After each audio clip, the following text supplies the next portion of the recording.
Hello guys, আসসালামু আলাইকুম। কী অবস্থা? আশা করি ভালো আছেন। আজকে এটা আমার প্রথম ভিডিও, জানি না কতটুকু ভালো করতে পারবো।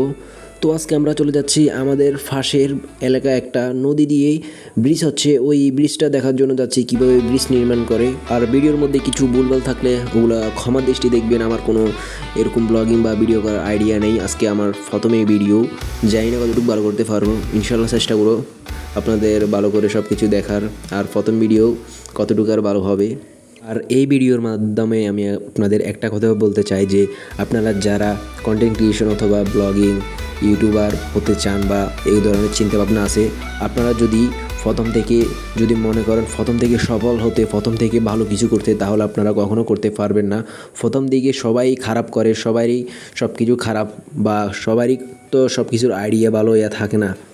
আর যদি আপনি প্রথম থেকে ভালো করার চেষ্টা করেন, তাহলে আপনি সফল হতে পারবেন না বা এগিয়ে যেতে পারবেন না। আপনার প্রথম দিকে একটু ভুল হতে পারে বিভিন্ন ভিডিও করার ক্ষেত্রে, ভয়েস ওভার ক্ষেত্রে, যেমন আমারও হচ্ছে। আমিও এগুলো এড়িয়ে চলার চেষ্টা করতেছি, সামনে ভালো করবো ইনশাল্লাহ। ও আরেকটা কথা, আমার অন্য ইউটিউব চ্যানেলগুলো দেখতে ডিসক্রিপশন বক্সে আপনাদের জন্য দেওয়া থাকবে।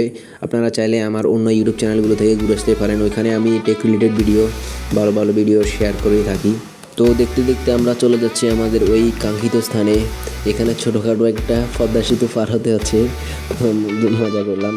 এই পদ্মা সেতুটা পার হয়ে আমরা আর একটু পথ এগিয়ে গেলেই আমরা ওই ব্রিজ নির্মাণটি দেখতে পারবো। ভিডিওটির মাধ্যমে আরেকটি কথা বলতে চাই, আপনারা যারা ক্যামেরার সামনে কথা বলতে একটু অসুবিধা হয়, একটু অন্যরকম ভালো না লাগে, তাহলে আপনারা চাইলে প্রথমে ভিডিও করে পরবর্তীতে আমার মতো ভয়েস ওভার দিতে পারেন। তাহলে আপনারা চাইলে খুব সুন্দরভাবে স্ক্রিপ্ট লিখেও ভয়েস ওভার দিতে পারেন।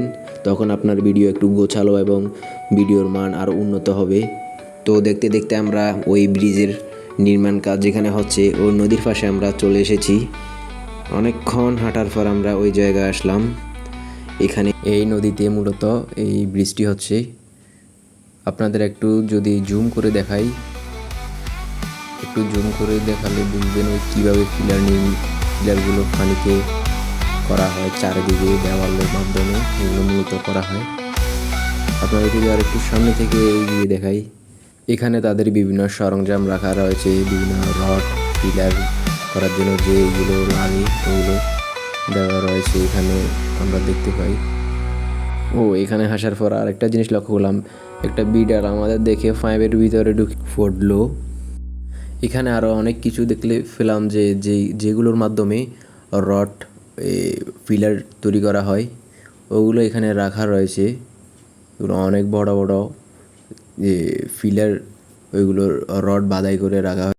কিছুক্ষণ থাকার পরে এখানে যে পরিমাণের গরম, এখানে নিচে ভালির কারণে আরও গরম বেশি। তো চিন্তা করলাম আমরা এখান থেকে চলে যাই।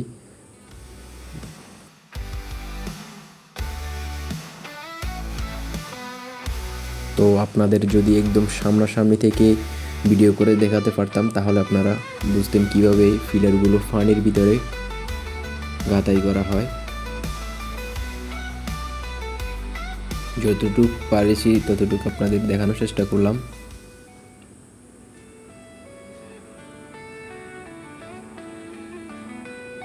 এখানে মূলত আরও একটি ফিলার, যেটা একদম ওই একটু জুম করলে দেখতে পাবেন, এখানে আরেকটি ফিলার।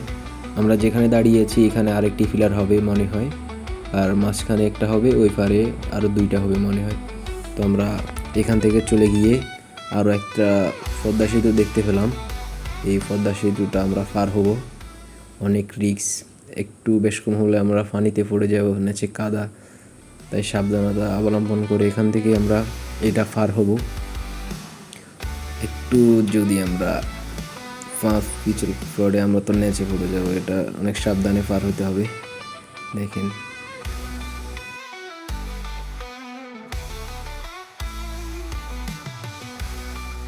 এই ছোটোখাটো ব্রিজটা পার হয়ে আমরা একদম নদীর কিনারে যাব, যেখান থেকে আরও ভালো একটা প্রকৃতির দৃশ্য উপভোগ করা যাবে।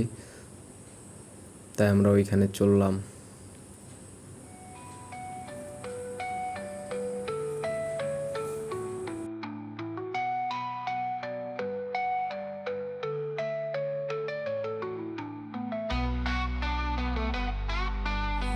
নদীর কিনারে এসে দেখতে পেলাম যে যে পরিমাণে নদী ভাঙন কেন হচ্ছে, এটা মনে হয় বালু উত্তোলন করার কারণে। এখানে মনে হয় বালু উত্তোলন করা হয় কারণেই নদী ভাঙন।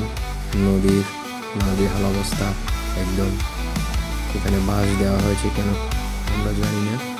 এখানে নদীগুলো একদম অবস্থা খুবই খারাপ। তো আজকের মতো এই পর্যন্ত। ভিডিওটি কেমন হচ্ছে কমেন্ট করে জানাবেন। তো ভালো থাকুন, সুস্থ থাকুন, আল্লাহ হাফেজ।